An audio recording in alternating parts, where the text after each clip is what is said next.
Kilat News Updates.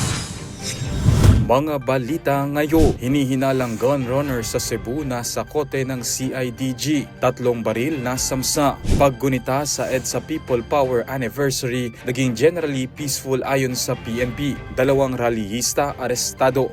Ikatlong pag-abot center sa Central Visayas binuksan para sa mga pamilyang nasa lansanga.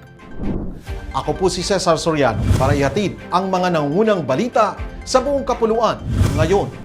Arestado ang isang 47 anyos na lalaki matapos mahuling nagbebenta ng 3 walang lisensyang baril sa buy-bust operation ng Criminal Investigation and Detection Group o CIDG noong Pebrero 21, bandang alas 9:35 ng gabi sa Barangay Inayawan, Cebu City. Kinilala ang suspect na si Aldrin, residente ng Barangay Pardo.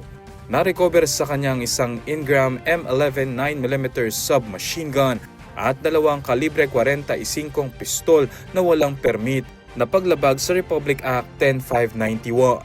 Sa body search na-discovery rin ang hinihinalang shabu.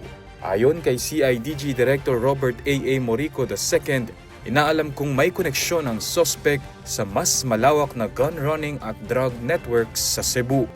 Naging generally peaceful ang paggunita sa ika-40 anibersaryo ng EDSA People Power Revolution sa kabila ng tensyon sa isang police blockade, ilang nasugatang pulis at pag-aresto sa ilang rallyista ayon sa Philippine National Police o PNP. Saan ni PNP Chief Police General Jose Melencio Nartates Jr. natapos ang EDSA Anniversary at Trillion Peso March nang walang malaking insidente.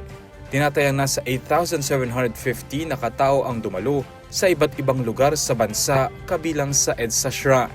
Umabot naman sa 14,000 na pulis ang dineploy sa buong bansa para tiyakin ang seguridad.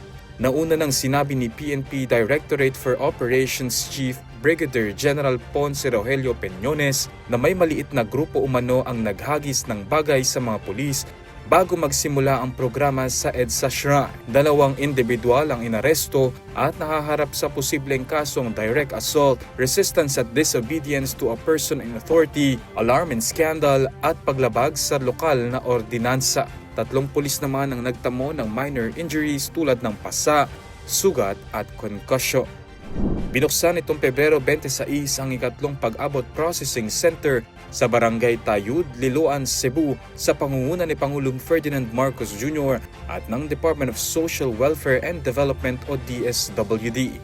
Ang pasilidad ay magsisilbing pansamantalang tirahan ng families and individuals in street situation mula Cebu City, Mandaue at Talisay habang inaayos ang kanilang dokumentasyon at pagbabalik sa pamilya. May kapasidad itong higit 120 na katao at kompleto sa klinika, dormitoryo na may hiwalay na paliguan, communal comfort rooms, kusina at dining area, conference room, stock room at laundry area. Ayon kay DSWD Secretary Rex Gatchalian, ilalapit din sa mga benepisyaryo ang kabuhayan, edukasyon at iba pang social protection programs upang tuluyang makabangon at hindi na muling mapadpad sa lansanga. Para sa Kidlat News Channel, ako si Renza Lenon, nag-uula. Ako po si Cesar Soriano, kasama nyo sa bawat pagputo ng balita.